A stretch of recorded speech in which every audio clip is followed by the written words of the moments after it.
정확하게 얘기하면 이건 아니죠. 보도본부 사이다 헤드라인. 네, 검찰 잡으러 갑니다, 최 차장님. 야, 너도 옆에서 몽둥이 휘둘어. 아, 오늘 눈에만 띄어 진짜. 네. 좋습니다. 아주 사람 파이팅 넘치게 만들어 주시네요. 고맙습니다. 자, 먼저 동기 민동기 선임 기자님 어서 오십시오. 네, 가볍게 왔습니다만 김용남 전 의원님 때문에 다시 방광을 부여잡고 있습니다. 네. 오늘은 좀 방광 관리 좀 잘해주세요. 오늘은 한 2시간 패야 됩니다. 네, 좀 관리를 좀 잘해주시기 바라겠습니다. 네. 자, 바로 치고 들어가겠습니다. 노웅래 의원 1심 무죄 났습니다. 무죄 선고를 하면서 이 거의 조작 기소라고 판사가 인정을 해버렸어요. 예. 위법 수집 증거. 검사 나리 사과하시죠. 네. 조작 기소. 내가 기소한 것도 아닌데. 아니 어떻게 보세요? 이 조작 기소. 이번에 증거법의 문제로 무죄 난 거 아니에요? 그러니까 녹취 파일 입수하는 과정에서 네. 압수수색 영장을 별도로 받았어야 된다. 네. 라는 이유로 무죄가 난 것 같던데. 위법 수집 증거. 응. 그리고 그 돈 따발도요. 자체적으로 음. 그 조의금을 마치 사람들에게 이미지를 나쁘게 보이게 하기 위해서 이렇게 돈 따발로 만들어 가지고 그 부분에 대해서 또 뭐 사진도 찍고 그랬다는 겁니다. 이거 심각하죠. 심각합니다. 이거는 뭐 법원이 인정을 해버렸으니까 예. 제가 뭐 나서고 할 문제가 아닙니다. 이 당시에 검사 출신 법무부 장관 한동훈 씨가 말이죠. 뭐 돈 세는 소리가 들린다. 내가 검찰 생활에서 이렇게 빛나는 증거는 처음 봤다. 네. 최고의 증거다고 했는데 그게 위법 수집 증거랍니다. 한동훈을 불러서 따져야지. 왜 나한테 그래? 내가 뭐라 그랬나? 코 푼 거 더럽다 그랬나? 이게 더러운 거지 이게 더러운 거야. 한 정치인이 그냥 완전히 맞아요. 날아갔습니다. 예. 이것으로 인해서 공천 컷오프 됐고요. 맞습니다. 뭐 세상으로부터 완전히 잊혀졌고요. 네. 더러운 이미지가 다 덧입혀졌고요. 당시에 또 민주당 전체를 아주 그 더러운 집단화했거든요. 네. 검찰 왜 이래요? 이 조작 기소 법원이 판단을 했으니까요. 뭐 이거는 오늘 맛보기니까요. 천천히 몸 좀 가지고 계시기 바랍니다. 네. 자, 그리고 오늘 검사들의 정말 심각한 집단 행동. 예. 요 부분에 대한 이야기를 또 나눕니다. 자, 두 분과 함께 하겠습니다. 먼저 봉지욱 기자 박수로 맞이합니다. 네, 안녕하세요. 네, 반갑습니다. 자, 그리고 검사들의 집단 행동을 실제로 목격을 하고 오신 분입니다. 이분은 또 관련해 가지고 또 고발장을 내러 빨리 가셔야 됩니다. 예. 이화영 부지사의 변호를 하셨던 분입니다. 류재율 변호사 박수로 맞이합니다. 안녕하세요. 반갑습니다. 네, 안녕하십니까. 고맙습니다. 비염이 더럽습니까? 검찰들의 이런 조작 기소가 더럽습니까? 네, 확실히 해주시죠. 얘기 한번 해봐요. 예. 편하게. 저는 현재 재판을 하고 있어서 네. 김용남 의원 전 의원님이랑 상황이 다른데 네. 그래도 검찰이 아주 조금 네. 더 더럽지 않나 생각합니다. 둘 다 더럽다는 얘기네. 결국에. 비교 대상이 되나? 내가 그리는 그림이 아닌데. 뭘 점잖은 분이 나왔어. 네. 알겠습니다. 자, 그럼 본론으로 좀 들어가 보도록 예. 하겠습니다. 이게 정말 심각한 문제입니다. 이재명 대통령도 관심을 많이 네. 가졌던 문제인데요. 25일 오늘이 27일이죠. 예. 그저께군요. 25일 수원지법에서 이화영 부지사에 대한 국민 참여 재판을 위한 공판 준비 절차가 있었어요. 예. 이 국민 참여 재판이 어떤 혐의에 대한 재판인지부터 일단 좀 짚어줄 수 있을까요?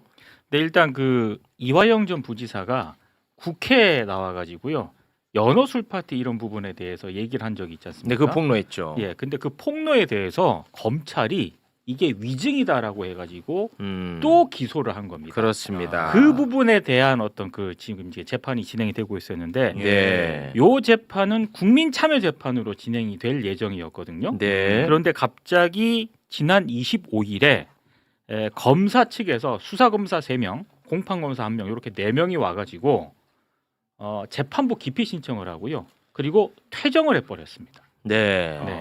근데 여기 그 정치자금법 위반 혐의도 있고 뭐 직권남용 뭐 이런 혐의도 가지가 있고 있죠. 가장 네. 이제 검사들이 관심을 많이 갖는 게 이 위증 혐의예요. 네. 위증이라는 것은 연어 술 파티 관련해서 폭로를 했는데 그게 거짓말이라는 거야. 그거를 기소를 했거든요. 그렇죠. 예. 그런데 이제 검찰이 이 위증 혐의에 대해서만 무려 증인을 64명을 신청을 했어요. 어이구. 그런데 이제 재판부에서- 판사가 예. 그 중에 여섯 한 명인가? 그러니까 총 6명이고요. 네. 네. 그 검사 측에서 제출한 60 그 몇 명에 대해서 기각을 했죠. 다 기각을 하고 예. 6명만 채택을 한 겁니다. 그렇습니다. 아. 그래서 여기에 대해서 이제 검사들이 화가 많이 났나 봐. 예. 그러더니 이제 집단을 하고 퇴정을 해버리는 그런 사태가 발생을 했습니다. 자, 이 부분에 대해서 자세하게 좀 짚어주시기 바랍니다. 예. 제가 어제 11시에 재판이 시작됐습니다. 재판이 시작되고 공판 준비 절차이지만 규모가 상당한 쟁점들이 있고 그제. 증인들이 방대하고 하다 보니까 그제? 네, 그저께. 그래서 증인을 누구를 할지 쟁점마다 그래서 재판장과 변호인 측과 검찰 측에서 오전에 좀 공방이 있었습니다. 예. 그리고 재판부에서 10분 정도 휴정을 하고 그 후에 최종 정리를 하겠다 이렇게 말씀하신 후에 10분 휴정이 됐고 네. 그 후에 이제 검찰에서 착석을 하고 재판장님이 이제 정리를 했죠. 증인에 대해서. 그래서 위증에 관해서는 다른 한 분이랑 검찰 측 증인으로 1명 그리고 변호인 측 증인으로 2명 이렇게 정리를 하자 이렇게 했습니다. 그래서 검찰에서는 애초에 교도관들 4명에 대해서 휴정 전에 4명에 대해서 채택해 달라라고 요청을 했고 휴정 끝나고 와서 재판부에서 4명은 좀 기각하고 변호인 측에서도 증인 신청한 분 중에 교도관이 있으니까 예. 겹치니까 그렇게 하지 말자 이렇게 정리를 하니까 갑자기 검사 한 명이 네. 우리는 그러면 교도관 42명을 신청하겠다. 그러니까 완전 장난질을 하는 거야. 지금 뭐 예. 장난치냐, 너네? 아니 4명을 신청해서 재판부에서 조정을 해서 그러면 4명 하지 말자라고 하니까 그럼 42명을 신청하겠다 이렇게 한 거죠. 골탕 먹이려는 거 아닙니까? 아, 그렇죠. 말도 안 되죠. 그래서 재판부에서 4명은 안 된다. 그렇게 했더니 갑자기 준비해온 성명을 낭독을 합니다. 그 뭐예요, 내용이? 내용은 뭐 재판부에 대해서 왜 본인들의 불만 사항이죠. 소송 지휘에 관한. 그래서 미리 준비해온 미리 준비를 네, 해왔어요. 미리 준비해왔습니다. 와, 나 이거는 모르겠네. 자료로 준비가 돼 있으니까 자료 2번. 자, 미리 준비를 해왔다는 거야. 이놈들은 검사- 애초에 판을 깰 준비를 하고 온 거야. A4 한 장을 인쇄해서 온 거예요. 와, 그래서 읽었는데 네. 내용을 최영전 씨가 좀 읽어주시죠. 네. 자, 이의 신청한다. 국민참여재판은 사법의 신뢰를 높이기 위해 도입됐다. 그런데 5일 내에 국민참여재판 마치려고 검찰 측 증인을 대부분 제안했다. 배심원들은 소수의 증인 신문을 보고 판단해 도입 취지를 정면으로 배치된다. 그리고 이어서 자료 3번 예. 보여주시죠. 한정된 신문만 해서 사실상 입증 책임을 포기하라는 거다. 불공정한 재판 소송 지위를 따를 수 없다. 재판부에 대해 깊이 신청한다. 퇴정한다. 퇴정한다는 저기 미리 해갖고 온 거예요? 회정한다. 아니, 이게 지금 검사가 낭독한 거를 기자들이 받아 적은 거를 제가 그래픽을 만들려고 한 거거든요. 아, 네. 네, 현장에 있었으니까 제일 잘 알겠어요. 그 기피 신청은 서면으로 하진 않고 낭독한 후에 우리는 소송 지휘에 따를 수 없다. 기피 신청한다. 한마디 하고 예. 우리는 퇴정하겠다. 그래서 네. 4명이 동시에 일어나서 나갔습니다. 와. 그게 25일 날 있었던 일입니다. 근데 그러니까 이제- 교도관 42명은 본인들이 수사를 했어야죠. 그렇죠. 예. 교도관들에 대한 수사가 없었어요. 음. 수사를 했어야 하는 걸 본인들이 증인으로 다 부르겠다는 겁니다. 네. 그리고 심지어 당일은 검찰 측도 모르고 변호인 측도 몰랐는데 법무부 감찰 자료들이 법원에 도착했어요. 오. 그래서 재판장님이 오. 이렇게 딱 두고 있었어요. 오, 좋다. 네, 오. 그래서 오전부터 재판장님이 그 말을 계속했어요. 이거 어. 아마 보시면 네. 어느 정도 정리가 되실 겁니다. 좋아. 그래서 변호인들도 검찰들도 그 자료 내용이 어떻구나 어느 정도 예상했고 네. 그래서 더더욱 재판장의 소송 지휘에 따랐죠. 네. 보면은 알 거라고 하니까 네. 검찰 그 재판장님이 증인은 누구누구로 하자 이렇게 정리를 해주시니까 네. 그래서 저희는 따랐죠. 어. 그런데 오히려 검찰에서는 그 자료를 보고 머리를 쓴 것 같아요. 그렇지. 네. 야, 이거 자료 있구나. 이게 넘어왔구나. 아. 이렇게 되면은 우리가 연어술 파티 한 거 세상에 다 드러나겠구나. 네네. 우리 완전 끝장났구나. 엎어라. 엎어. 나가. 맞아 아니야? 이거잖아. 그러니까 아니 얘기해봐요. 국민참여재판을 없겠다는 거예요. 그렇지. 아. 얘기 한번 해봐요, 검사님. 그러면 딱. 이거잖아. 제가 뭐 틀린 말 아니 했습니까? 그러니까 이게 다른 재판이 아니고 국민참여재판이잖아요. 네. 국민참여재판은 그 뭐 우리가 미국 영화에서 많이 보는 배심원단을 깔끔하네. 구성해서 하는 거잖아요. 그렇기 때문에 이게 재판은 여러 번 할 수가 없어요. 오랫동안 할 수가 없어요. 그렇죠. 기본적으로. 왜냐하면 생업이 있으니까. 그분들이 계속 법정에 있어야 되기 때문에 그렇죠. 재판이 네. 진행되는 동안은 계속 있어야 되거든. 네. 그래서 되도록 집중적으로 해서 짧게 해서 끝내는 거예요. 그렇죠. 미국 재판도 마찬가지예요. 그렇죠. 재심 재판 기일을 그렇게 여러 번 할 수가 없어요. 기본적으로. 왜냐하면 그렇죠. 그 사람들은 매일 거기 와야 돼. 그리고 외부와의 연락도 취하면 안 돼. 아, 원칙적으로. 불편하군요. 네. 그렇기 때문에 이게 뭐 몇십 번 이렇게 할 수가 없어요. 재판을. 그러니까 그건 재판장의 적절한 소송 지휘지. 그렇지. 예. 와, 뭐 이렇게 훌륭한 검사님이 다 계시네. 아니 그건 법률적으로 그렇다는 거예요. 그거를 뭐 합리적이시네. 증인을 수십 명 할 수가 없어요. 기본적으로. 제가 생각하기에는 교도관 42명 이게 목적이 아니고 여기 피고인 측 이화영 측에서 박상용 검사를 증인으로 신청을 했는데 판사 받아들였습니다. 잘했네. 박상용 검사가 증인이 됐어요. 핵심이니까. 그리고 한 명 더 있는 게 퇴직한 교도관이 있습니다. 이미 이분은 퇴직을 해서 검사의 통제 아무 관련이 없어. 예. 이분이 박상용이랑 거의 멱살 잡고 싸울 뻔한 분. 아. 야, 너 왜 이런 식으로 수사해 이러면서. 네네네. 이분이 퇴직까지 해버린 거예요. 어. 이분은 지금 법정에 나오겠다고 하니까 난리가 난 거죠. 아. 41명은 아무 의미가 없어요. 아. 그러니까 이 두 사람이 나오면 일반 상식을 가진 우리 국민이 보면은 그렇지. 야, 검찰이 조작했네. 심각하구나. 이렇게 나오는 거죠. 그렇지. 그리고 얼마 전에 그 18명의 항명 검사장 예. 중 한 명 누굽니까? 박재혁 소원지검장 아니에요? 네. 6일 전에 퇴임시켰죠. 음. 6일 전에 네. 써왔다 그랬잖아요. 이거 지검장한테 보고 안 했을까요? 그 생각이 드는 거예요. 지금 수원지검장이 항소 포기에 지금 항명하고 사표 내고 나갔어요. 여기 지금 수원지검입니다. 이 사건을 조작 강압 수사한 것도 수원지검. 지금 또 다른 이화영 사건을 만들어서 뭐 위증 재판을 만들어서 거기서 지금 공소를 담당하고 있는 검사들도 수원지검 검사들. 그래서 제가 그렇다면 그날 법정에 왔던 4명의 검사들은 누굴까? 제가 오늘 오전 중에 오늘 오전에 집에서 계속 이것만 찾아봤습니다. 나왔어요? 일단은 4명의 검사. 실명으로 가야 돼. 자료 1번 보여주시면 이날 그저께 재판에 나왔던 검사는 이제 공판부 검사 1명, 장정윤 검사가 있고 장정윤 씨. 수원지검 형사 6부의 신현만, 박병인, 전효곤 이 3명의 검사가 나온 거예요. 네네. 그렇다면 저 사람들은 도대체 뭔데 전날 저런 엄청난 일을 벌이고 저 도망간 거잖아요. 그렇지. 네, 도망갔을까라고 제가 찾아보니까 네네네네. 네, 4번 자료 4번을 보시면 이것도 있나 보네. 이게 바로 이제 제가 얼마 전에 공개했던 법무부 감찰 결과 실태조사 결과 있죠. 네. 제가 여기서 공개한 건 요약본입니다. 요약본. 법무부 실태조사 요약본을 보시고 싶은 10장짜리거든요. 봉지욱의 오프 더 레코드에 제가 공개해놨어요 지금. 자, 그럼 너저분하게 하니까 빨리 지금 지나니까 빨리. 궁금하신 분 계시니까 오프 더 레코드 게시물 가시면 링크가 있고요. 일부를 보여드리면 이게 뭡니까 지금? 이거 지금 우리가 보고 있는 이 문건이 4번. 뭐예요, 정확하게? 지난 9월달에 정성 호랑이 장관이 실태조사 지시해가지고 이따만하게 실태조사 결과가 나왔는데 그걸 요약한 것 중에 하나인데 제가 그날도 예전에 와서 이 자료 공개하면서 이 부분이 중요하다고 그랬어요.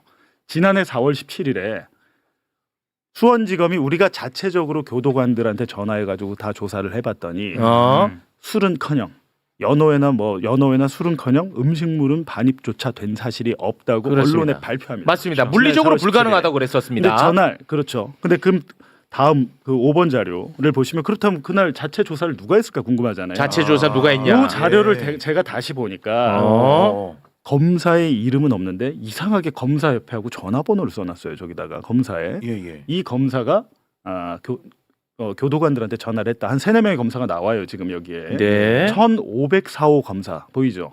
네. 두 번째 줄에.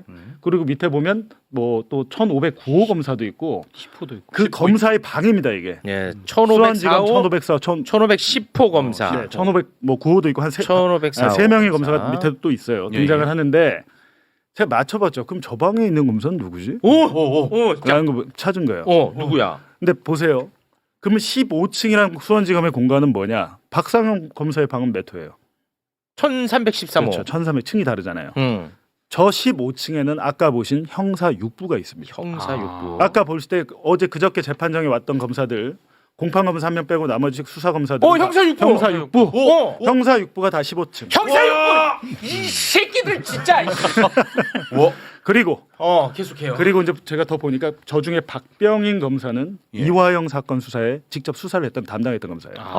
그러니까 이화영에 대한 거는 대북송금 사건도 있고 뭐 정치자법도 있고 뇌물도 있고 많잖아요. 네. 그 중에 하나 경기도 관련 건을 직접 수사했던 박병인 검사의 방에 이화영이 간 사실을 제가 이제 확인을 했어요. 수사 기록으로. 이분들은 조작 강압 수사의 직간접 관계자들. 그리고 관여자들. 내가 직접 수사를 하지 않았더라도 지난해 예. 교도관들한테 전화해가지고 우리 그런 일 없었어요. 실태 이화영이 조사했던 거짓말한 사람. 거예요. 가짜 실태 조사 조작 발표를 했을 때 관여했을 것으로 보이는 검사들이 바로 다 15층. 아주 무슨 말씀인지 알겠죠? 의심할 수 있습니다. 그러다 보니까 네. 얘네들이 이거는 어떻게 해서든 뭉개고 싶은 마음이 들 수 있지. 그러니까 그렇죠. 소송 재판장이 뭐 재판을 뭐 이렇게 진행해 불공정해 이게 아니고 저분들 입장에서는 이 전모가 드러나면 난리가 나는 사람들이에요. 당사자들이네. 네. 당사자입니다. 직간접으로 지금. 아니 근데 이번에 그 이화영 재판에 저 사람들이 검사로 들어가는 것은 언제부터 이번에 처음 들어가는 거예요? 약간 변화는 있었습니다. 그 다른 검사가 있기도 왔다 갔다 하기도 하고 네. 정확하게 저 네 분이 처음부터 지금까지 네. 한 명 정도 바뀌어요. 있지는 않은 것으로 다, 알고 있고 다 15층.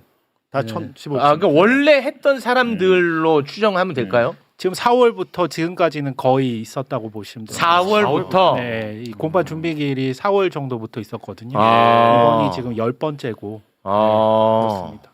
이 사건 공판 준비 기일을 10번이나 지금 한 거예요. 예, 그렇습니다. 국민참여재판은 5일 동안 하고 지금 250명이 소환 통보를 받은 상태입니다. 그래서 국민들 250명이 12월 15일 날 오기로 돼 있습니다. 12월 15일에 250명이. 네, 250명이 어마어마하네. 그날 출석하도록 네. 우편물을 다 송달한 상태입니다. 아. 그런 상황을 알면서도 검사들이 퇴정해 버려서 아니 250명 중에 이제 고른다고. 네, 고르죠. 예. 골라서 이제 배심원단을 꾸리는 거지. 아니 근데 250명이 다 더구나 들어가는 건 아니고. 어제 보니까 재판장이 이런 얘기도 했어요. 야 그러면 어차피 금요일에 한 번 더 모여. 오늘 쟁점 정리 안 되면 증인 정리 안 되면 한 번 더 하자 그랬는데 그 얘기를 듣고도 저렇게 나가버린 거예요. 재판장이 심지어 모레 이번 주 금요일 한 번 더 하자. 이게 속기록 보니까 그렇게 돼 있더라고. 그냥 얘들은 그냥 이거 의도가 던지고 있네. 나갈 결심을 하고 들어온 그러네. 거예요. 근데 어떤 애들인지가 중요한 거예요. 그렇지. 그게 중요했지. 보니까 아까 보니까 여기 매불쇼 자료 보니까 뭐 야. 서울고검의 공봉숙 검사, 서울중앙지검 2차장을 역임하신 분인데 이분은 지금 이렇게 얘기를 했어요. 쌍방울 직원 한 명을 제외한 모든 검찰 측 증인을 기각했다고 한다. 그러니까 쌍방울 직원이 더 나와야 된다. 이 말이잖아요. 공봉숙 검사 이분은 보니까 쌍방울 변호사네. 그렇잖아요. 아 그래? 여기 지금 그렇게 써놨어. 아니 쌍방 그러니까 지금 말씀하시는 건 뭐냐면 예. 이번에 이거 완전 그 우리가 딱 봤을 때 더러운 짓이잖아. 그렇죠. 이것과 관련해서 이따가 다루겠습니다만 이재명 대통령이 얘네들 진짜 심각하다. 감찰해라라고 지시를 내렸단 네. 말이에요. 그러니까 거기에 대해서 또 검사들이 내부 게시판에다가 또 지랄지랄한 거야. 그거 좀 소개를 해주세요. 자, 그 중에 한 명이 공봉숙 서울 고검 검사인데요. 이분이 기피 신청이 정당했는지는 그 재판에서 따져보면 될 일 아니냐 이렇게 얘기를 하면서 방금 봉지욱 기자가 얘기한 쌍방울 직원 1명을 제외한 모든 검찰 증인을 기각했다고 한다. 공판 중심주의는 법원이 그토록 강조하던 가치 아니었나. 술을 샀다고 지목되는 쌍방울 직원만 증인 채택해서 배심원의 눈과 귀를 가리는 걸 공정하다고 볼 검사가 있을지 의문이다. 이거는 이 공봉숙 검사가 뭐 글을 남긴 건 아니고요. 공봉숙 검사가 그렇게 문제 제기를 했잖아요. 거기 댓글에 네. 이제 검사들이 그런 댓글을 좀 다른 것 같습니다. 네네. 자, 그래서 공봉숙이 누구라는 거예요? 공봉숙. 봉지욱 씨. 네. 공봉숙 아까 뭐 얘기하다 말았잖아. 그럼 그거는 지금 알아보고 있죠. 아, 그건 지금 지금 알아보고 있는데 지금 여기 와서 처음 봐서 차장을 네. 지난 윤석열 정부에서 했다는 거 아니에요? 네, 네. 그렇게 보이고 이제 뭘 했는지는 정확히 파악을 해봐야 되는데 이제 중요한 것은 교도관 42명 빼고는요 검찰이 해달라는 거 거의 다 해줬습니다. 예를 들면 뭐 신명섭이라고 경기도에 이제 평화국장이 네, 맞아요. 있었고 네. 안부수 뭐 이재윤 이런 사람들 그리고 김성태 뭐 사촌 동생 양성길인가 이런 분들 다 됐어요. 그냥 해달라는 대로 거의 해줬는데 거기서 트집을 잡아야 되니까 42명을 하겠습니다 이렇게 된 거예요 지금. 근데 네. 진짜 근데 너무 심각한 게 지금 그러면 이번에 집단 반발한 얘네들은 최소한 연어 술 파티가 있었다는 사실을 알 가능성이 높잖아요. 맞습니다. 근데 그거를 갖고 위증했다고 기소를 해놓은 상태잖아. 그렇죠. 처벌해야 된다고 사실을 얘기했는데 근데 그거를 갖다가 겉으로는 이게 불공정하다고 집단으로 반발하고 나가고 있는 거잖아. 이거 얼마나 나쁜 행동입니까? 이거 진짜 대한민국 법치가 그냥 다 무너지는 현장입니다. 네. 이거를 그렇게 그 조용조용한 톤으로 말씀하시니까 나는 검사들이 무슨 선행을 한 줄 알았어요. 그러니까 장기하고 바둑을 두고 있었는데 질 것 같으니까 판 없는 팔 거지. 엎어버리고 나간 세상에 거죠. 다 드러날까봐. 아니 작년 4월에 자기들끼리 자체 조사할 때 어떻게 했냐면 네. 교도관한테 전화해가지고 이게 저 교도관님이 그냥 녹음을 해놓으신 거예요. 아. 이 교도관들도 짜증나니까 녹음을 해놨을 거 아니에요. 네네. 검사가 물어보는 방식을 보세요. 전혀 안 되고 교도관님이 그거 다 컷하시잖아요. 이렇게 물어보는 아니 네. 너가 제가 정확하게. 좀 소개해드릴게요. 요건 이제 자, 답정러 방식이거든. 그렇습니다. 자, 외부 음식이 전혀 발입될 수 없고 교도관님이 다 컷하시잖아요. 자, 그랬더니 교도관이 외부 음식은 좀 반입된 적 있어요. 몇 번 있었는데 제가 검사실에 금지를 요청했는데 받아들여지지 않았습니다. 이제 수원지검 검사 봐봐. 이거는 답정러. 저기요, 그 교도관님 잘 들어보세요. 외부 음식이 전혀 발일될 수 없잖아. 그 교도관님이 그 다 컷하시죠. 답을 알려줘. 맞아. 답정러 그러니까 스타일. 교도관이 아닌데요. 근데 사실은 저건 뭐냐면 야 그거 컷 안 하면 너도 징계인데 그렇지. 너도 징계 같이 죽을까? 이렇게 그렇지. 같이 살까 같이 죽을까? 네. 저런 식으로 조사를 한 게 다행히 녹음 파일이 다 남아 있었던 것이고 아이고 다행이다. 제가 이제 공개한 그 10장짜리는 요약본인데 그러면 원본이 있을 거 아닙니까? 조사 그렇죠. 이 결과 네. 이거를 판사가 보시고 갖고 있어. 끝났네 이렇게 하신 것 같아요. 아이고. 그러니까 많은 증이 필요 없어. 여기 아. 조사 다 돼 있어. 왜냐면 이건 물증이잖아요. 물증이죠. 진술이 아니고 물적 증거가 있는 거예요. 녹음 그렇습니다. 파일이나 이런 게 있기 때문에. 네. 그러니까 어제 그 행동은 제가 볼 때는 박재혁 수원지검장 그러니까 검사장은 항명하고 나가고 밑에 있는 아니 근데 그 검사들. 제가 좀 확인을 해봐야 되겠습니다. 박재혁이 그 사표 수리가 아마 안 됐을 됐습니다. 겁니다. 됐습니까? 퇴임시까지 다 했어요. 했습니까? 됐고 네. 그러니까 지검장은 알았을 가능성이 높고 근데 만약에 지검장한테 보고도 안 하고 평검사들이 아니면 부장검사소에서 저렇게 할 수 있습니까? 아니 근데 네. 이미 며칠 네. 전에 퇴임을 해갖고 네. 저거를 글쎄 그 전부터 준비를 했을까요? 근데 검사장이 없는 상태에서 공판에 들어간 저 검사들이 부부장 정도인데 가장 선임이 그럼 순간적으로 내가 현장에서 판단해가지고 아니 기피 현장에서 한 것 신청했습니다. 같지는 네. 않죠. 음. 그 사- 미리 준비는 해왔다는 거죠. 그럼 사전에 보고를 하는데 저 정도 되면 대검에 보고하지 않나요? 지금 아무런 보고가 안 돼 있죠. 저거는 왜냐하면 네. 일단 검사장이 없는 데다가 네. 사전에 보고 하면 보고 받는 사람도 부담이기 때문에 그러게 대검에까지 보고 안 했을 것 같은데. 근데 이렇게 큰 일을 하면서도 야. 보고를 하지 않는 것도 그 희한하긴 하네요. 그렇죠. 이렇게 큰 일, 이 어마어마하게 큰 일이잖아요. 이 일은. 검사가 재판부 기피 신청하는 일은 거의 없어요. 그렇죠. 그러니까 피고인이 하는 경우는 가끔 있지. 그러니까 네. 기피 그것도 신청 드물지만. 플러스 퇴정까지 가버리니까 이 절차를 밟는 게 아니라 그냥 완전히 이거 완전히 홧김에 그냥 확 나가버리는 듯한 모습을 취하는 거기 때문에 야 이렇게 큰 일을 자기들끼리 한다는 건 대단하네. 보고 없이. 대검의 보고는 글쎄 뭐 확인해봐야 되겠지만 안 됐을 가능성이 더 높을 아니 안 것 됐대요. 같은데요. 안 됐고 사실은 기피 신청 만약에 할 수 있다 치더라도 그 왜 나갑니까? 안 된 건 확인됐어요? 대검의 네. 사전 보고는 안 돼 있고 지금 안 법무부도 됐을 것 전혀 같아요. 상황 파악이 안 된다고 하고. 예. 그러니까 지금 퇴정은 뭐 할 수 기피 신청하겠습니다 하고 그러면 이거를 어떻게 할 건지 무슨 기각할 수 있잖아요. 거기서 판사가. 그렇죠. 저희가 변호인 의견서를 통해서 간이 기각을 해달라, 간이 기각 결정을 해달라고 했거든요. 그건 뭐냐면 그 재판부에서 바로 그냥 이유 없어 이렇게 기각할 수 있는 거죠. 그러니까 그렇게 되면은 집행정지의 효력이 없기 때문에 재판은 진행이 돼버립니다. 네. 그런데 만약 간이 기각 결정이 아니라 그냥 판단을 하게 돼버리면 검사들이 즉시 항고를 하고 재항고를 하고 이렇게 되면 3, 4개월이나 걸려요. 네. 최종 확정되는. 그래서 예. 저희는 간이기각 결정을 해주십사 하고 의견서를 넣고 또 그 해당 검사들을 고발도 하고 오늘 그래요? 그러고 있습니다. 너무 오늘 잘하셨네. 고발, 오늘 고발. 오늘. 네. 그러면 이게 그 12월 15일 예정대로 재판은 진행이 될까요? 만약에 간이기각 결정을 한다면 네. 뭐 오늘 내일이라도 할 수 있는 거거든요. 네. 재판부에서. 그렇게 되면 국민참여 재판이 진행되겠죠. 아. 검사들이 안 오면 어떻게 되느냐? 어떻게 되는 거예요? 형사소송법에 네. 2회 출석 통보를 하고 네. 그래도 안 오면 두 네. 번째부터는 검사 없이 진행할 수 있습니다. 와. 그러면 12월 16일부터 아. 재판은 할 수 있게 예. 됩니다. 아. 검사 없이. 야, 그러면은 이게 지금 세상에 다 드러날 거 아닙니까? 그때 검사들은 또 그거를 절차적 문제를 또 삼을 거야. 검사 없이 뭐 재판이 네. 진행된다 뭐 이런 식으로 해갖고 언론이 또 도와주고 그럴 겁니다. 우리가 이 내용을 정확하게 알고 있어야지 예. 그런 거를 박살낼 수 있습니다. 그렇습니다. 예. 너무 심각하다. 그거 대단히 심각합니다. 진짜. 그래도 제 관점에서는 사법부의 권위를 이진관 판사 혼자서 지켜내고 있는 것 같습니다. 굉장히 또 안타깝기도 합니다. 예, 너무 무거운 짐으로 혼자서 짊어지는 것 같아서 이하상 권우현 변호사의 난동과 이진관 판사에 대한 욕설 세상이 어마어마하게 시끄러워지니까 이제서야 천대엽이가 이 변호사 두 사람 이제 고발을 했고 네. 서울중앙지법이 변호사협회에 징계를 요청을 했습니다. 근데 이것과 관련해서 어제 이진관 판사가 한덕수 재판 전에 입장을 낸 게 있습니다. 굉장히 조심스럽게 입장을 내더라고요. 함께 보겠습니다.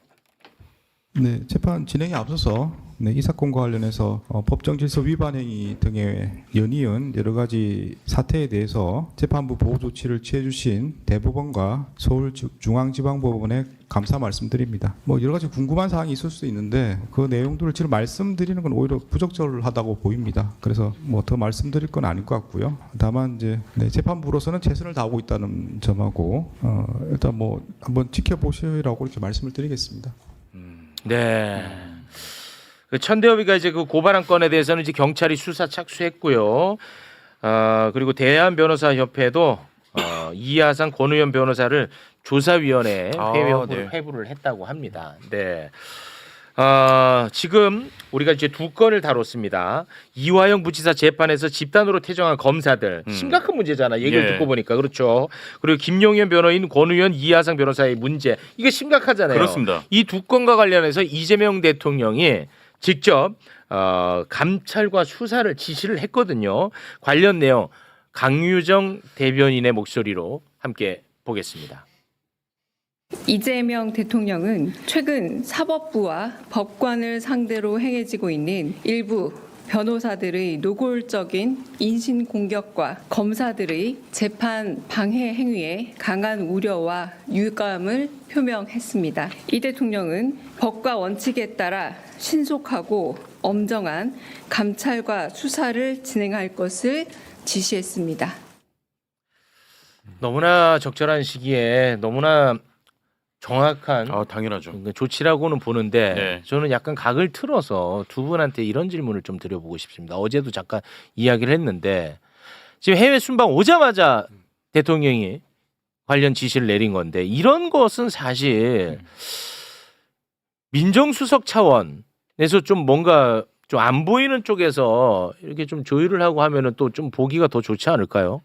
아니 민정수석 아니면 법무부 장관이라든지 사실은 법무부 장관이 먼저 했어야죠. 네. 그게 모양새가 훨씬 좋죠. 왜냐하면 뭐 요새 최근에 그 인지도는 많이 올라갔어요. 그 변호사 두 사람 뭐 특히 이하상 변호사 같은 사람은 저도 이름을 모르다가 최근에 알게 됐으니까. 근데 대통령께서 직접 언급하시기에는 조금 너무 격이 낮은 거 아닌가? 그래서 법무부 장관 선에서 먼저 어떤 그 지시나 이런 게 있었다면 더 좋았을 거라는 생각이 들어요. 네. 이하상 변호사는 정신을 좀 차렸을까요? 그렇게 해야죠 이제. 그렇지 않습니다. 아직도 이진관 판사 조롱하고 있고요. 심지어 예. 이재명 대통령에 대한 조롱까지 이어가고 있고요. 선 넘네. 더 심지어 선 진짜 넘는 거 있다. 네. 더 심지어 대선 불복 선언까지 합니다. 함께 보겠습니다. 제가 이제 호칭도 직함도 이제 이름 뒤에 붙여서 하겠습니다. 예를 들어서 뭐 이진관이도 이진관 판사, 천대엽도 천대엽 처장 이렇게 하겠습니다. 그러나 저희들의 그 위트와 필요시에 적절한 조롱은 계속 가져갑니다. 네, 인민 판사 우리 이진관은 옷을 벗어라. 좋습니다. 자유 대한민국의 인민 판사가 웬 말이냐? 이진관 개판사는 부끄러운 줄 알아라. 맞습니다. 지금 용산 대통령실에 근무하고 있는 사람 한 사람이 있습니다. 이 이름은 이재명이라고 하고요. 저는 그 사람을 대통령 호소인이라고 부르고 있습니다. 이재명 호소인이 저희들에 대해서 사법 모독을 했다.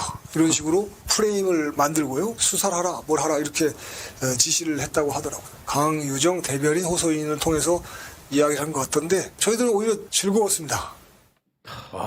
대선 불복이잖아. 대선 불복이잖아. 대선 불복뿐만 아니라 그러니까 이거 지기현이가 그 방치해갖고 여기까지 온 거 아닙니까? 근데 냅두니까. 법원 행정처에서 아무것도 안 하니까 여기까지 온 거 아닙니까? 증거가 될까봐 영상을 또 삭제했다는 보도가 나왔던데. 그 문제가 됐던 이진관 판사에 대한 막말 영상 있지 않습니까? 예. 그거 지금 없어졌어요. 그 변호사들 여러 명 앉아서. 예, 아. 진격의 그것도 변호사들에서 없앴어? 그건 또 없앴나봐. 그 지우면 뭐예요? 이미 다 남아 있는데. 다 남아 있어. 네, 매불쇼도 제공해드리겠습니다. 네, 다 남아 있어. 적극 협조합니다. 적극 협조 가야죠. 네, 상당히 심각합니다 지금 상황이. 예. 자, 그러면 한덕수 재판으로 넘어가 보겠습니다. 내란 방조 혐의 그리고 내란 중요 임무 종사 혐의 한덕수 특검이 어제 구형을 하지 않았습니까? 예. 구형의 이유를 쫙 설명을 하고 마지막에 이제 구형을 하거든요. 구형의 이유를 딱 듣잖아. 이거는 무기징역도 부족해. 네. 구형의 이유를 들어보면 진짜 그렇습니다. 맞아요. 저는 어제 이제 생방 끝나고 봤기 때문에 생방 중에는 몰랐지. 예. 구형의 이유를 들어보면 무기징역 곱하기 무기징역이야. 이유를 들어보면. 그런데 막판에 딱 반전 틀어버립니다. 네. 함께 보겠습니다. 이번 12.3 비상계엄 사태는 과거 45년 전 내란 범죄보다 더 막대하게 국격을 손상시키고 국민들에게 커다란 상실감을 주었다는 점에서 그 피해는 이루 헤아릴 수 없고 가늠하기도 어렵습니다. 피고인이 행정부의 2인자이자 국무총리로서 이 사건 내란 사태를 막을 수 있는 사실상 유일한 사람이었음에도 국민 전체의 봉사자로서의 의무는 저버리고 계엄 선포 전후의 일련의 행위를 통해 내란 범행에 가담하고 그로 인한 국가와 국민에 대한 피해가 실로 막대한 점, 이러한 사정들이 양형사유로 고려되어야 할 것입니다. 본 사건은 대한민국 민주주의에 대한 테러입니다. 국가, 국민 전체가 피해자입니다. 피고인을 엄히 처벌함으로써 다시는 대한민국에서 이와 같은 불행한 역사가 되풀이되지 않도록 하여야 할 것입니다. 이상의 점을 종합하여 피고인에게 징역 15년을 선고하여 주시기 바랍니다. 지금 마지막에 딱 꺾고 마지막에 이유와 그 형량이 다르잖아. 지금 안 맞잖아. 그러니까 내란을 왜 엄히 처벌하냐? 내란은 전 국민을 대상으로 한 범죄입니다. 예. 그리고 대한민국이 그냥 무너지는 범죄예요. 그래서 엄히 처벌합니다. 그런데 구형 15년이야. 15년 구형에 대해서 그냥 이걸 정량적으로 우리가 비교 평가할 수가 있습니다. 정량적으로. 자, 검찰이 네. 그동안에 15년 구형한 사건끼리 비교를 딱 하면 네네네. 옛날로 거슬러 가지도 않고 최근 일만 한번 좀 올려주시죠. 자 지금 그 전총조 사건 있지 않습니까? 혐의 사기 와 구형이 15년이고 김범수 카카오 창업자 혐의는 자본시장법 위반 이것도 구형 15년. 이게 15년 최근입니다. 아니, 안 맞잖아. 그러니까 옛날이 아니야. 최근이야. 이게 15년짜리입니다. 전총조도 15년. 그런데 전 국민을 대상으로 예. 대한민국을 완전히 박살내는 그냥 대한민국을 대상으로 해서 대한민국을 대상으로 사기친 것도 아니야. 그냥 예. 대한민국 체제를 그냥 박살내는 중요 임무 종사 혐의야. 총칼 들고 15년. 자, 그러면 내란 관련 혐의에 대해서 검찰이 어떻게 구형을 했는지 또 보겠습니다. 잠깐 볼까요? 예, 이석기 전 통합진보당 의원이죠. 혐의는 내란 음모고요. 구형은 20년입니다. 이건 뭐냐? 내란을 실행에 옮긴 것도 아니야. 몰래 말로써 모의했다는 거야. 예. 근데 20년이야. 근데 한덕수는 내란을 실행했어, 이놈아. 네. 이거는 그냥 몰래 모의했다는 거야. 그걸로 20년 때렸어. 한덕수는 내란을 실행에 옮겼다고 실제로 15년. 안 맞네 이거는 진짜. 얘기해봐. 아니 그러니까 나는 근데 며칠 전부터 특검 구형이 징역 한 15년쯤 나올 것 같다고 맞춘 사람이기 때문에 내가 뭐 할 말이 없네. 아니 근데 다른 이 방송에서 상황에서. 15년 예상하신 거 하셨어요? 같더라고요, 진짜로. 예. 방송에서 몇 번 얘기했어요. 검사 DNA는 비슷한가 보네. 아니 잘안 나는 어울려지나 봐. 맞췄기 때문에 뭐라고 얘기할 게 없네. 아니 그 맞힐 수 있었던 이유는 15년이 타당하다고 생각해서 맞힌 거예요? 아니면은 그 동안의 내란 특검의 행동들을 봤을 때 한 15년 정도 할 것 같다라고 해서 맞힌 거예요. 그게 아니, 중요합니다. 일단 그 원래 특검이 한덕수 피고인을 내란 방조로 기소를 했죠. 했잖아요. 네. 이제 방조로 기소했다가 재판 진행하다가 주요 임무 종사자로 공소장이 변경된 거죠. 그러니까 혐의가 올라간 거잖아요. 그렇습니다. 예. 그 원래 그래서 내란 방조로 기소하면서 처음에 결정했던 구형량이 있을 거고 이게 공소장이 더 중한 죄로 바뀌면서 그걸 감안해서 수정한 구형량이 있을 텐데 네. 그래서 나는 이게 방조에서 조금 올라가서 징역 15년쯤 구형하지 않을까라고 방송에서 얘기를 했는데 맞췄는데 그게 너무 약하다고들 하니까 입장이 난처해요? 아니 근데 내가 예상해 보면 총리가 15년이라 그러면 이상민 장관이나 박성재 전 장관은 그 구형량이 그보다 작을 거냐? 그건 전혀 아닐 거예요. 네. 그 사람들은 15년보다 구형량이 더 높게 많이 나올 거예요. 그러니까 애초에 방조범으로 기소했던 특검의 어떤 시각이 많이 반영된 구형량이죠. 네. 내가 구형량 맞췄다가 오늘 아침에 어떤 얘기를 들었냐면 의원님 T죠 그러더라고. T요? EST. MBTI 할 때 그 T. MBTI의 T죠. 그래서 나 대문자 T인데 어떻게 알았냐고. 네. 그 얘기 들었어 오늘 아침에. 축하드리고요. 뭘 축하받을 일은 아닌 것 같고. 저희 지금 많이 열받아 있습니다. 아니 이거 T조라는 말이 나는 솔직히 지금 더 기분 나쁜데. 아니 구형 15년에 지금 화나는 사람들은 굉장히 감정적인 사람이라는 것처럼 들리네요. 아니 누가 나한테 그렇게 묻더라고. 그 묻는 사람이 진짜 나는 기분 되게 나쁜데. 그거는 저는 밝혀야 된다고 보는 입장입니다. 아니 그렇잖아. 아니 물어본 사람을 T조라는 게 너무 기분이 나빠. 그렇죠. 아니 전총조 15년 구형했잖아. 그리고 이석기보다도 낮아요. 그러니까요. 내란 이석기보다 음모보다 낮아. 낮잖아. 총조랑 똑같네 어떻게? 와 이석기는 몰래 내란을 모의했다고 해갖고 20년 때렸다고 결론부터만 내가 얘기하면 대법에서는 음모도 인정하지 않았어요. 그렇죠. 참고로 말씀드리면 선동만 인정이 돼갖고 9년 됐단 말이야. 근데 이석기 20년 때렸단 말이야. 근데 내란을 실제 실행했잖아. 맞아요. 그리고 중요 임무 종사 혐의잖아. 2인자잖아요. 2인자. 2인자잖아. 내란 정권의 2인자. 윤석열 다음. 근데 15년이야. 이걸 난 그래서 내란 특검이 난 괘씸한 거예요. 네. 내란 특검이 처음에는 이게 방조 혐의로만 기소했단 맞아요. 말이야. 방조 혐의. 그냥 이렇게 지켜만 봤다는 혐의예요. 네. 근데 이진관 판사가 공소장 변경한 거 아니야. 네. 근데 내란 특검은 CCTV를 우리보다 먼저 봤잖아. 그렇죠.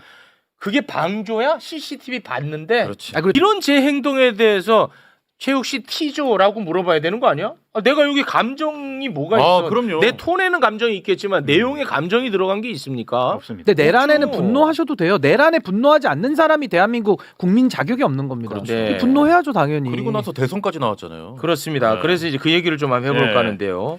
한덕수가 최후 진술을 했거든요. 예. 그런데 마지막까지도 우리가 검증 가능한 거짓말만 합니다.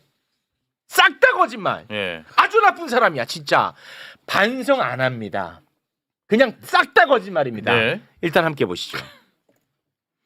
존경하는 재판장님 그리고 두 분 판사님, 대한민국은 저에게 많은 기회를 주셨습니다.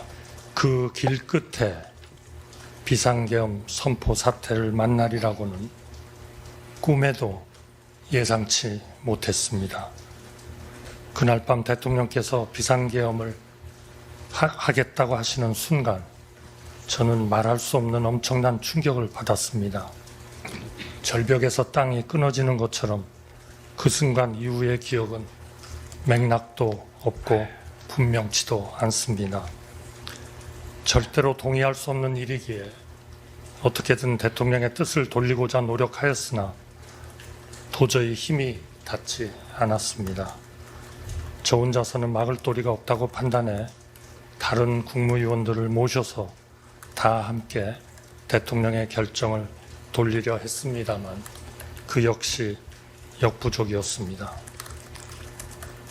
저는 그동안 그날 밤 제가 무엇을 어떻게 했어야 하는가 스스로에게 수없이 다시 물었습니다. 그날 밤의 혼란한 기억을 복귀하면 복귀할수록 제가 부족한 사람이었다는 절망감이 사무칠 따름입니다. 이거 진짜 모든 게 다 거짓말인데요. 계엄을 막으려 했는데 역부족이었대. 우리 CCTV 봤잖아. 봤잖아요. CCTV 존재하잖아. 네. 그리고 반대했다라는 걸 들은 사람이 단 한 명도 없어요. 단 한 명도 나타나지 않고 네. 싹 다 거짓말이죠. 그리고 아직도 계엄 충격에서 못 벗어나서 멘붕이래. 기억도 못한대. 계엄 막지 못해서 괴로웠다고 얘기하죠. 그렇게 멘붕이고 기억도 못하고 그렇게 막지 못해서 한탄스러운 사람이 대통령 권한대행 때 어떻게 했습니까? 그 한 짓을 보면요. 내란의 연속 선상에 계속해서 한덕수는 함께하고 있었습니다. 예.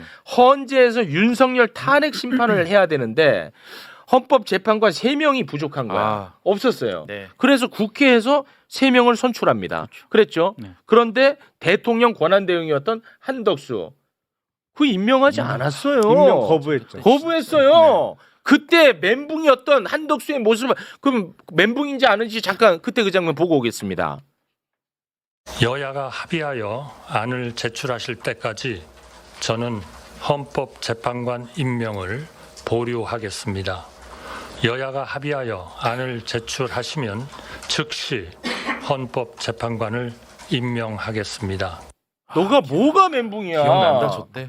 아주 기백 있잖아. 그렇죠. 그리고 나서 국민들이 멘붕이었죠. 예, 대통령 되려고 했잖아요. 대통령까지. 한덕수 대선 출마했죠. 네. 그것도 새벽에 후보 바꿔서. 그렇습니다. 새벽 3시에 완 너무 예. 짜증을 많이 낸다는 비판의 목소리가 지금 많이 올라오고 있는데 뭐 그 부분에 대해서는 제가 F라서 사과 말씀을 좀 드립니다.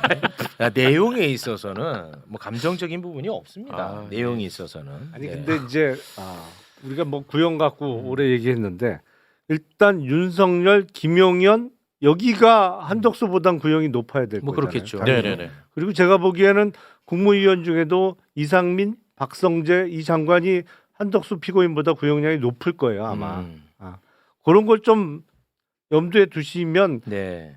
조금 덜 열받을 수 있을래나? 전청조. 그래도 안 돼? 전청조. 에서또 맡기네. 아니 또 맡기는 거 있어요. 이상민은 또 구속돼 있고 왜 한덕수랑 박성재는 또 바깥에 나와 있냐 이거예요. 그렇습니다. 이 기준이 다 안 맞잖아요 지금 네. 사법부가. 이거는 나도- 위로가 안 돼요. 네, 기준이 안 나도 맞잖아요. 동의해. 이게 네. 네. 기준이 뭔지 모르겠어요. 그러니까 네. 나라의 구속 기준이 없어. 사라졌어요. 그게 네. 제일 맞아요, 무서운 맞아요. 일이야. 그렇죠. 사실은. 네. 네. 전청조.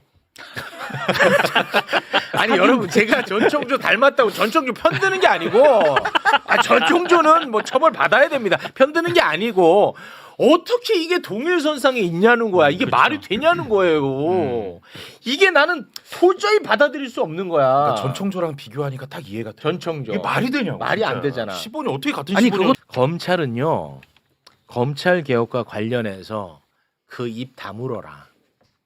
지난 정부 때 검찰이 완전히 박살날 때 다 침묵했습니다. 그리고 당시에 박살났던 정황이 나오고 있는데도 또 침묵합니다. 네.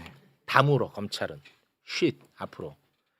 2024년 5월 15일에 김건희가 자신의 사건과 관련해서 박성재 장관에게 텔레그램 보낸 사실 어제 저희가 전달해 드렸죠. 네. 다시 한번 보고 갑니다. 자, 내수사 어떻게 되고 있나요? 김혜경, 김정숙 여사 수사는 왜 진행이 안 되는 겁니까? 라고 텔레그램을 보냅니다. 그렇습니다. 이거 난리 나야 되는 일입니다. 저 김건희가 아니라 김혜경 여사여 봐. 나 난리 났어, 정성호 진짜. 장관한테 압수수색 들어갔죠? 이건 압수수색이 아니에요. 이거 난리 납니다. 그럴 수준이 아니야 진짜. 조용합니다. 지금. 예. 지금도 김건희 한번 검색해 보세요. 그러면은 이 얘기는 거의 네. 없습니다. 자, 김건희는 검찰과 관련해서 바라는 게 크게 두 갈래였던 것 같습니다. 하나는 네, 네. 내 수사를 막는 것, 또 하나는 내가 싫은 사람 빨리 수사하게 시키는 것. 이 두 갈래였던 것 같습니다. 지시. 네.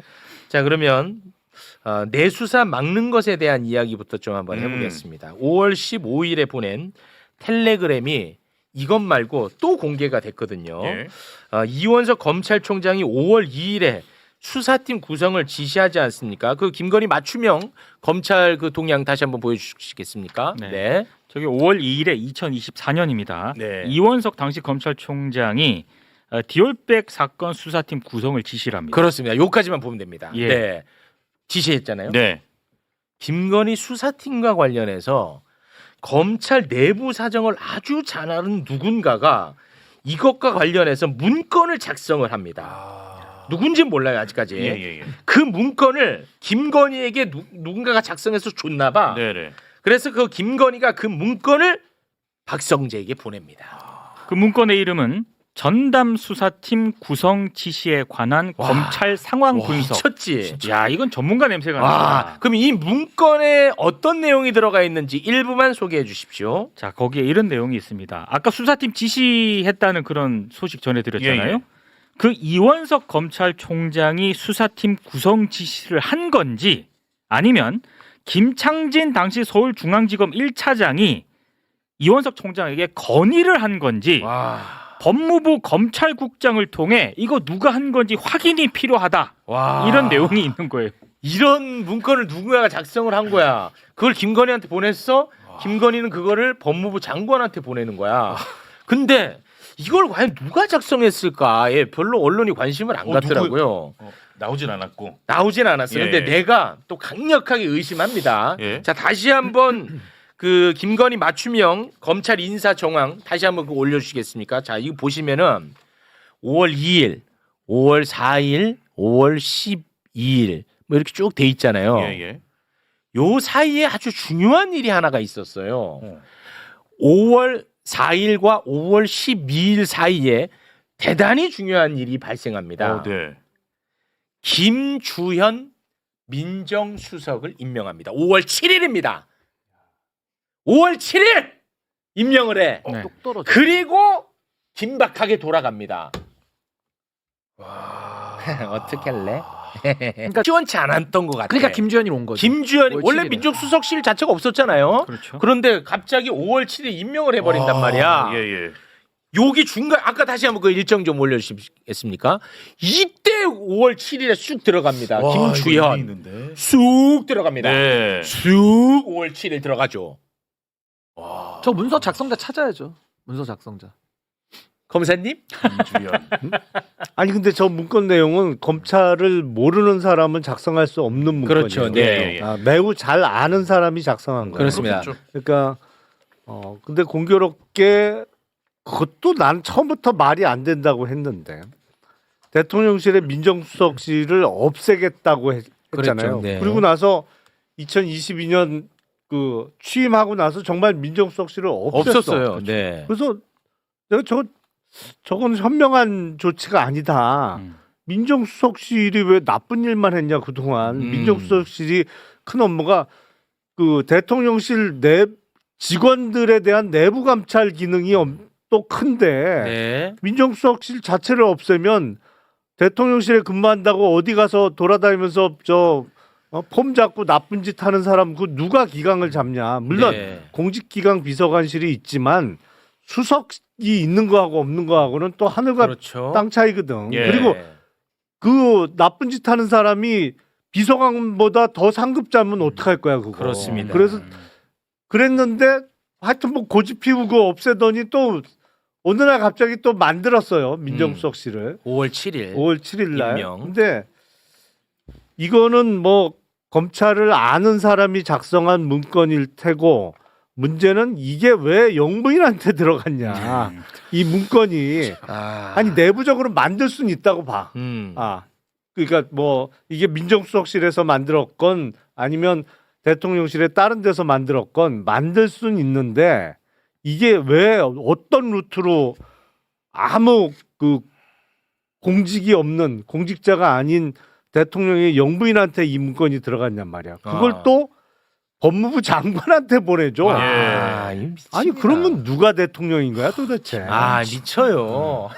이거 미치는 노릇입니다. 근데 명태균 와. 그 게이트 공천 개입 수사 상황도 거의 실시간으로 지금 김건희가 보고를 받았다는 거 아닙니까? 그런 것 같아요. 박성재를 통해서 예. 뭐 그렇게 되면 거의 모든 수사 상황이라든가 자기 정보가 거과 관련해서 윤석열이 아니라 김건희로 갔을 가능성도 아니 있네요. 법무부 장관은 수사 상황을 알 수밖에 없어요. 네, 사실은. 네, 네. 그거는 일선에서 중요 사건과 관련해서는 수사가 뭐 한 단계 나갈 때마다 정보보고를 다 띄우는데 네. 정보보고 수식차가 대검과 법무부는 당연히 다 포함되니까 법무부에서 다 취합이 되는 건 맞아요.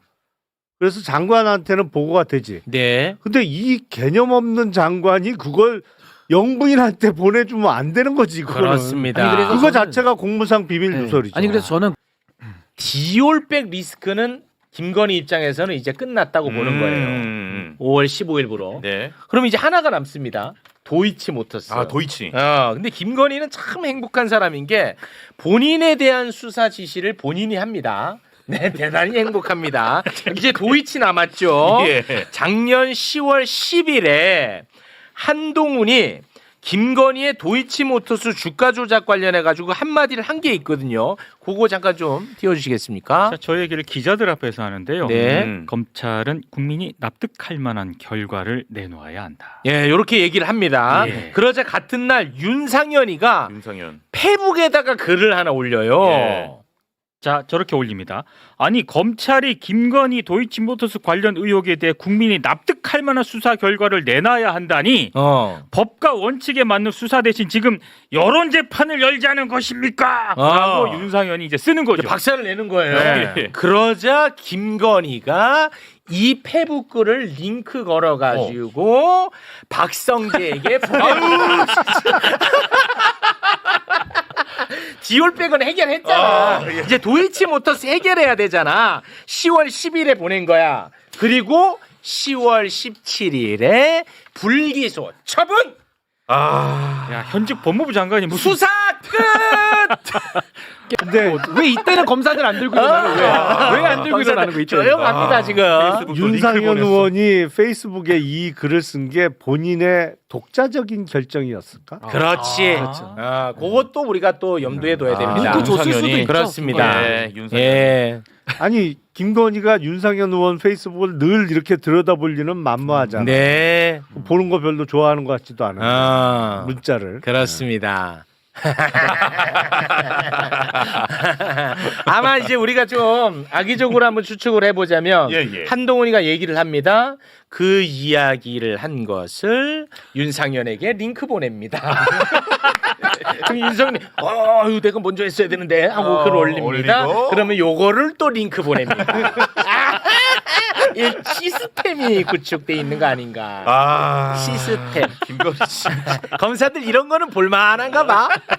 근데 김건희가 내 수사와 관련된 부분에 대한 지시 정황을 살펴봤습니다. 예. 이제는 정적 죽이기도 해야 될 거 아닙니까? 정적 죽이기에 대한 수사 지시 정황을 좀 한번 살펴볼까 하는데요. 2024년 5월 15일 텔레그램이 또 새롭게 나온 게 있습니다. 네. 어제 공개했던 것은 김혜경 여사, 김정숙 여사 잡으라는 거잖아. 예, 맞아요. 이번에 새롭게 또 나온 것은 대법원장 잡으라는 겁니다. 소개해 주시죠. 자, 김명수 대법원장 문재인 정부 때 이제 임명됐던 김명수 대법원장 그 사건이 고발된 사건이 하나 있습니다. 근데 그거를 갑자기 박성재 법무부 장관에게 언급을 하면서 아니 그 고발된 지 2년이 넘었는데 그거 왜 방치를 하는 거냐? 라고 텔레그램을 보냅니다. 그런데 저 텔레그램 보낸 뒤 한 두세 달 뒤에 실제로 김명수 전 대법원장이 중앙지검에 비공개로 소환됩니다. 두 달 뒤에. 말 진짜 잘 듣네. 아니 다 해결된다니까 그냥. 이게 굉장히 저는 중요한 대목으로 보고 있습니다. 김건희는 봐봐. 김명수를 어떻게 해서든 죽이고 싶어 하는 거잖아. 그렇죠. 그렇게 하고 많은 사람들 중에 그러니까. 김명수를 죽이고 싶어 해. 네. 그런데 홍장원 차장의 체포 명단에 김명수가 있어. 맞아요. 와, 저렇게 딱 김명수가 있네요. 네. 여인용이 홍장원 차장한테 불러줬을 때 그 명단에 있습니다. 체포 명단에는 김건희가 요때만 싹 빠졌을까? 그렇죠. 예. 그럴 수는 없겠죠. 그렇죠. 이게 어떻게 보면 지금까지 김건희가 국정 운영을 해왔던 것 중에 제일 큰 일인데 요때만 쏙 빠져? 김명수 들어가 있잖아. 근데 김명수. 개인적으로 좀 약간 좀 궁금한 것은 김명수를 왜 이렇게 사실상 김건희는 적으로 이렇게 규정하다시피 했을까? 김명수를 아주 싫어하는 거 같아. 죽이고 싶은가 봐. 김명수.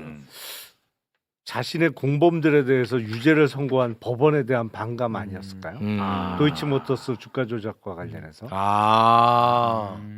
그렇게. 그럴 수 있겠네. 의리가 있어요? 아니 그 의리보다는 이게 동료 의식이지. 의리보다는 그걸 의리로 포장하나? 의리보다는 체포 명단의 원작자가 김건희가 아닐까. 저는 그런 생각을 많이 합니다. 충분히 아니, 추측이 그 가능하죠. 충분히 가능성 있죠. 제가 봐도 최재형 목사도 들어가 있잖아요. 그렇죠, 최재형 그렇죠. 목사. 있죠. 그리고 내가 빠져 있는 게 네. 김건희 여사가 날 좀 귀엽게 생각하는 것 같아요. 이게 뭔가 이게 맞아. 원래 신뢰감으로 보면 넣어야 되거든. 넣어야 사실은. 되지. 신뢰감으로 보면. 근데 귀엽잖아. 귀여우면 봐줘. 귀엽잖아. 나는 또 썼다가 빠져 지운 거 있다. 아니에요? 난 빠져 있다. 좋겠어요. 귀여움 받아서 좋겠어. 이게 김건희 관여했다. 진짜. 원작자가 김건희가 아닌가 하는 생각을 좀 한번 해보고. 회의에서 그 추경호 체포 동의안 표결이 아마 진행이 되고 있을 텐데. 계속해서 확인은 했는데 일단 표결 중이고요. 그 국민의힘은 어떻게 했어요? 지금 국민의힘. 반발하면서 퇴장했다고 하고. 야 너네들 불체포 특권 버린다며. 맞아요. 왜 반발해 이거는 또. 야 저는 퇴장했네요. 이게 뭐야 얘네. 그 추경호 의원이 표결 절차 시작하기 전에 신상 발언 안 했나요? 했을 것 같은데. 신상 발언 마친 뒤에 미소 지으면서 미소를 지으면서 떠났다고 합니다. 아니 그 너네들 불체포 특권 버린다며. 그리고 사인까지 하지 않았어요 그때? 다 했죠. 네. 뭐야 너네. 국민의힘 출신들 진짜 오늘 내 눈에 띄지 말고 진짜 오늘 하루만큼은. 그리고 최욱 앵커 탈북하신 분들을 자꾸 북한하고 엮으면 안 되는 거예요 그거를. 네. 와 그거를 끌고 들어오니까 야 이거 입장이 많이 난감해지네요. 네 죄송합니다. 네. 괜찮았어요? 이게 요거는 아주 제가 꼼짝 못하는 공격이었습니다. 고맙습니다. 네. 야 오늘 완전히 탈북자 모임인데. 다 국민의힘 다 국민의힘 출신. 과거를 캐면은 다 지금 국민의힘 다 국민의힘입니다. 어떻게 이렇게 됐어? 다 국민의힘 출신. 어떻게 이렇게 됐냐고. 대단한 것 같습니다. 전원 국민의힘. 오늘 전원 국민의힘입니다. 오늘은 매불쇼가 아니고 하나원인데 여기 하나원. 아니 계속 그 왜 탈북자를 끌고 들어가세요? 잘해주라고. 잘해주. 따스히 맞이하겠습니다. 자 오늘 어떤 이야기 준비해 오셨는지요? 최근에 이제 그 이준수 씨는 새롭게 그동안 사실 이름이 거명이 안 되다가 나왔잖아요. 이준수. 그런데 여전히 어느 언론에 보도됐는지는 제가 일일이 안 찾아봤는데요. 그 김건희 특검에서 전혀 보도되지 않은 사람을 조사한 게 있습니다. 김건희와 가장 가깝게 많은 시간을 보낸 사람입니다. 이준수 말고 또 있어요? 네. 이준수는 가장 가까이 많은 시간을 보냈다고는 알 수가 없죠. 그 남자예요? 여자입니다. 여성이에요? 예, 임모 씨입니다. 임모 씨. 임모. 예, 네. 이분은 왜 그렇게 김건희하고 가까워요? 이제 김건희와 초등학교, 중학교 이제 동창으로 알려져 있죠. 잠실에 있는 이제 무슨 모 아파트, 제2 아파트에서 김건희 이제 모친이 일찍 이제 사업을 했잖아요. 그 남편 살아 계실 때부터 사업을 뭐 해서 하고 자녀들을 잘 못 챙기는 또 중2 때 이제 아버지가 돌아가셨으니까 그 뒤엔 또 잘 못 챙기고 한 게 있을 거 아니에요. 네네네. 그때마다 이제 집에 같이 가서 식사하고 도시락 같은 거 뭐 잘 못 저기 하면 같이 밥 먹고 하면서 굉장히 깊은 관계였다고 합니다. 그랬는데 이제 대통령이 당선이 됐잖아요. 네. 그러니까 사실은 이제 행동이 뭐 한남동으로 갔지만 제약이 많을 거 아니에요. 그렇겠죠. 움직이고 누구를 만나는데 자유롭게 만나기가 어렵잖아요. 특히나 이제 뭐가 있으면 자랑도 하고 싶고 뭐 수다도 떨고 싶고 이런 게 있을 거 아니에요. 그렇죠. 그런데 뭐 경호하는 분들하고 그렇게 할 수는 없고 또 뭐 비서들하고 맨날 하는 것도 또 그게 뭐 한계가 있을 거고 재미가 없을 수도 있고 그러면서 이제 그런 말벗 어떤 사적인 수다 이런 것들 등을 통해서 그런 것들을 이제 하면서 이 분이 2023년도 가을쯤부터 2024년도 9월경까지 이 거의 뭐 표현에 지금 많은 기자들이 취재를 하고 있습니다. 표현에 의하면 거의 매일 이렇게 가다시피 했다. 그런 정도로 친한 친구고 가까운 사람이다. 근데 밖으로 알려진 적이 없죠. 그렇죠. 네. 주로 이제 가면 대화 내용이 재밌습니다. 그 외국 정상들 이제 외국 많이 나가잖아요. 그러면 어느 나라 영부인과 이렇게 했을 때 야, 그 친구보다 내가 더 빛나지 않냐? 뭐 이런 이제 그런 얘기. 네. 뭐 장신구 있고 뭐 있었잖아요. 뭐 내가 낫지 뭐 이런 목걸이 있고 뭐 막 있잖아요. 그런 거 꿀맛이긴 하지. 그 꿀맛이야. 그거 어디 가서 자랑할 할 데가 없어 그런 얘기를. 그러니까 그런 거를 이제 아마 자주 얘기를 하면서 뭐 비교하면서 얘기하고 어땠냐고 이제 평가도 받고 하는 그런 친구로 오전에 가서 진짜 저녁 때까지 오고 이런 경우가 상당히 많이 있었던 분. 네. 그러면 이제 이런 분이 왔다 갔다 한 걸 아는 분이 별로 없겠죠. 저 내부에서 비밀 보안을 워낙 강하게 하니까. 그래서 이제 많이 기자들이 지금 취재를 하고 하는데 또 재밌는 게 이제 지금 비서들이 조금씩 불기 시작하잖아요. 유경옥이나 정지원 씨 이제 조금씩 부는데 이분은 생활이 있는 분이니까 밖에 이제 저녁 때 퇴근해서 나오잖아요. 나올 때 이제 비서들을 태우고 나오는 경우도 있는가 봐요. 기존에 이제 그 당시에. 그러면 이제 비서들이 또 김건희 씨 앞에서는 다 꼼짝 못하는 비서지만 사적으로 이제 운전하고 뭐 옆에 있고 그러면 막 얘기하는 게 또 있을 거 아니에요. 불평불만에 차서 얘기하는 거 이런 것들도 이제 들어주는데 그 중에 재밌는 내용도 꽤 있어요. 밤늦게 어디 가서 뭘 받아와라 하는데 이제 그 여자 비서들이잖아요. 무섭고 그럴 거 아니에요. 밤에 어디 가고 그게 만약에 뭐 사찰이나 뭐 이런 적이라 그러면 더 무서울 수 있잖아요. 그런 거 뭘 받아와라, 뭘 이렇게 듣고 와라, 뭐 이런 거에 대한 불만도 얘기하고 했다라고 합니다. 그래서 이제 이분은 그동안 철저하게 침묵을 해왔고 했는데 그럼 최근에 특검에서는 왜 조사를 했을까? 그걸 이제 추정을 해보면 아마 그동안 통화 내역이나 이런 데 자주 등장했던 인물들을 이제 거의 마지막 단계 지금 12월 28일까지 돼 있잖아요. 저 김건희 특검이 또 내란 특검 12월 14일이잖아요. 그러면 이제 사실상 거의 한 달 정도의 마무리를 막 많이 해야 되는 상황이잖아요. 뒤에도 이어지긴 하지만 특별수사본부 형태로 이어지긴 하지만 이 어떤 파워는 지금 특검이 있을 때 이제 많이 해야 되다 보니까 그냥 가볍게 생각하면 기존에 이 등장했던 인물들에 대해서 조사하는 거. 근데 왜 이분이 왜 중요하냐면 이분이 그렇게 이제 건 1년여를 자주 이제 가서 본 거잖아요. 근데 이분이 2024년도 9월경쯤부터 한남동을 거의 가지 않은 것으로 알려져 있어요. 그때 뭐 싸웠나 보네. 뭐 싸웠을 수도 있겠죠. 그런데 나온 얘기가 뭐냐면 2023년도 초쯤부터 봄 지나면서 김건희가 이제 감정 통제가 잘 안 되고 막 굉장히 좋아하다가 화도 내고 하는데 친구가 이제 말을 들어줘도 그런 게 잘 조절이 안 되는 때가 많이 있었다. 그건 못 만나. 예, 그래서 근데 굉장히 그게 이제 위험하다는 거를 느낀 것 같아요. 그래서 제 추정으로는 네.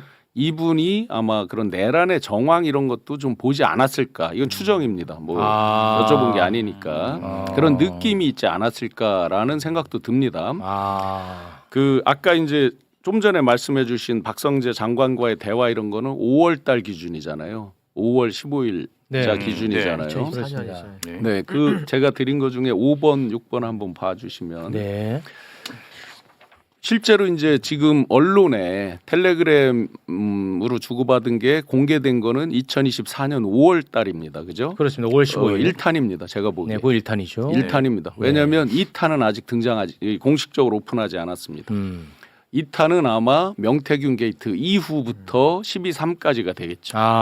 예.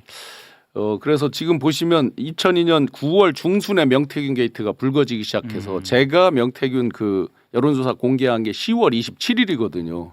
그 10월 31일부터 이제 여러 가지 그 녹취가 공개되고 11월 1일 날 국회 국정감사가 벌어지고 막 긴박하게 막 돌아가요. 네네네. 저 때 건 아직 안 나왔습니다. 네. 그런데 우리가 좀 잊고 있었던 것 중에 요거 기억나세요? 그 특검에서 비화폰 서버를 확보해서 포렌식에 성공했다. 살렸다. 네. 네. 그런데 그 뒤로 비화폰 서버를 살렸는데 거기 있는 내용이 뭐가 있다라고 나온 거 저는 아직까지 못 봤습니다. 못 들어보셨어요. 그거 계속 기대했거든요. 예, 그 뜻은 뭐겠어요? 굉장히 중요한 것들이 있다. 라는 뜻이잖아요. 공개가 안 된다는 뜻. 밖으로 흘러나오질 않는다는 뜻은 엄청 중요하다. 그러면 우리가 그냥 단순 추론해 보면 국정원장하고도 뭐 그냥 막 전화하고 문자하고 하는데 그까짓 거 뭐 누구는 못했겠어요. 그렇습니다. 다른 사람 누구는 못했겠어요. 다 했어. 그렇다면 5월 이후에 더 많이 저렇게 긴박하게 돌아갈 때 여러 현상들이 있었을 거다. 그렇겠죠. 다시 돌아가서 그 임모 씨로 이렇게 돌아가 보면 5월달 뭐 이거 막 해결되고 뭐 의기양양하고 막 그랬을 거 아니에요. 그 뒤로 점점점 가다가 명태균 게이트 터지면서 정말 조절이 안 됐을 것 그랬을 같아요. 것 같아요. 맞아요. 예, 그러면서 이제 막 화내고 뭐 짜증내고 뭐 얘기 안 듣고 막 이렇게 되니까 안 가지 않았을까. 사실은 이제 그때 그 나오고 나서 직후에 제가 이분에 대한 존재를 들은 거는 작년 연말 올 연초쯤이에요. 굉장히 친한 친구가 자주 안에 갔다라는 얘기를 들은 게. 근데 이분은 아직까지 세상에 이제 나오지는 않았고 그런데 그 내란에 어떤 전초가 되는 이런 것들을 굉장히 본 것 같다는 거는 그 당시에 들은 게 있거든요. 자, 그러면 지금 이제 내란 특검에서는 내란의 동기에 대해서 계속 추적하는 거잖아요. 왜냐하면 이들이 자꾸 부인하고 부정하기 때문에 직접적 동기가 뭐냐도 중요해져 있거든요. 지금. 네, 김건희의 사법 리스크로 지금 특검은 하나 보고 있더라고요. 그렇죠. 그러면 이제 내란 특검과 김건희 특검이 요거는 같이 이제 어떻게 결합 융합이 돼서 돼야 되는 건이죠. 특히나 이제 김건희 특검을 압색할 때 김건희 특검에 누구를 조사해야 되겠다 했는데 그분에 대한 조사가 안 돼서 지금 트러블이 있다라고 언론에 나와 있잖아요. 그런 정도로 이제 서로 지금 좀 긴장 관계도 분명히 있는데 그 직접적 동기 이 부분에 대해서 이분이 상당히 많이 알 가능성이 있겠다. 그런 중요성. 그래서 양쪽으로 같이 체크가 돼야 되겠다 하는 거. 또 그냥 기존에 우리 알려진 것만으로는 유경욱 비서나 그 정비서가 일부씩 협조하면서 다 얘기를 하지 않잖아요. 근데 이분이 많이 봤을 거 아니에요. 그럼 기존에 이제 뭐 뇌물 받은 거, 보석 같은 거 받은 거에 대한 그 내용도 상당히 많이 알 가능성도 있겠다. 임모 씨가 결정적인 뭔가의 증언을 특검에 했을 가능성에 대한 이야기를 해주셨습니다. 요건 좀 그 다른 결의 이야기인데 갑자기 좀 궁금해서 그런데요. 그 컨테이너 그 싹 그 빼갔잖아요. 그거는 혹시 특검에서 들여다봅니까? 특검에서 얘기는 안 컨테이너. 나오는데 이건 제 추정입니다. 뭐 특검에 있는 분들 뭐 그래도 좀 알지만 뭐 제가 자세히는 그런 건 안 여쭤봅니다만 특검에서는 그 존재는 파악했을 걸로 저는 추정합니다. 왜냐하면 컨테이너는 CCTV로 다 갈 정도의 부피잖아요. 다 체크할 수 있는 정도의 부피이기 때문에 그거에 대해서는 그 직후에 아마 거의 체크가 돼 있지 않을까 추정이 됩니다. 아, 거기 엄청난 거 많이 들어있을 것 같아요. 컨테이너 안에. 보물창고 같아. 그래서 아마 이제 지금 일각에서는 이제 특검에서 뭐 파장 분위기다 뭐 이런 분위기도 있지만 전의를 불살면서 막판 스퍼트하는 것도 분명히 있다. 그 1번 그 사진 한번 보여주시면 저희가 이제 지난 월요일 날 대법원 앞에서 조희대 대법원장 플러스 대법원의 그 지금 말도 안 되는 눈 감아주는 행태 직위원 등등에 대해서 하는 행태에 대해서 강력히 항의하는 성명을 발표하고 내란 특검을 이제 수사 촉구 방문을 했거든요. 그때 보니까 내란 특검에서 그 박 특검보께서 이렇게 말씀해 주실 때 12월 14일이 기한인데 이분들은 그날 밤 자정까지 아마 기소를 계속 해야 되지 않을까 생각한다. 그런 네. 정도로 이제 막판 몰려서 지금 스퍼트를 하고 있다. 물론 실망스러운 게 있었죠. 한덕수 총리에 대한 구형량 이런 것들이 실망스러운 게 분명히 있었지만 그 실무진에서 계속해서 막판 그 스퍼트를 올리고 있는 건 사실인 것 같다. 그다음에 이제 지금 아마 추경호 원내대표가 저 신상 발언하고 아마 표결하고 있을 개표한답니다. 지금 개표. 네네. 그 추경호 원내대표 관련해서 알려진 것보다 훨씬 많은 국민의힘 인사들, 그러니까 의원 플러스 왜 그 보좌진들 텔레방 한 거 있잖아요. 이런 것들에 대해서 광범위하게 조사를 했던 것 같습니다. 그래서 이 표결이나 그러니까 수사에 대한 그 자신감은 분명히 있는데 특검에서도 역시나 고민은 똑같더라고요. 법원에만 가면 영장에서 기각이 되고 뭐 이런 걸 많이 보다 보니까 그 구속을 하고 여부는 또 이제 별개의 건이 또 되어 있는 거죠. 그런데 전의를 불태우고 마지막까지 열심히 한다. 그 부분은 뭐 분명히 의지는 확인이 되는 것 같습니다. 네, 알겠습니다. 아무튼 그 임모 씨가 과연 어떤 이야기를 특검에다 했을 것인가 많이 알고 계시겠죠. 네, 제 추정에는 진짜 장기간을 왔다 갔다 했고 가장 가까이 그러니까 여성 친구니까 뭐 일종의 내실에까지 이제 들어간 거잖아요. 그렇죠. 뭐 경호원이나 이런 사람들은 내실에는 갈 수 없는 거잖아요. 정보를 제일 많이 알 그러니까 가장 많이 할 가능성이 있다라고 보여집니다. 알겠습니다. 자, 그럼 오늘은 뭐 이쯤에서 마무리를 하면 되겠죠. 네, 고맙습니다. 우리 검사님 오늘 혹시 뭐 특별히 하실 말씀이 있었는데 못한 부분이 있으면 왜 자꾸 나를 검사님으로 불러요? 내가 검사 15년 하고 지금 내일 모레면 관둔 지 14년 되는데 왜 자꾸 그러는 거야? 아니, 그 세포가 그대로 지금 분열 중인 것 같아가지고요. 네. 그건 매우 주관적인 주관적입니다. 견해고 네. 그렇지 않습니다. 대단히 죄송합니다. 네.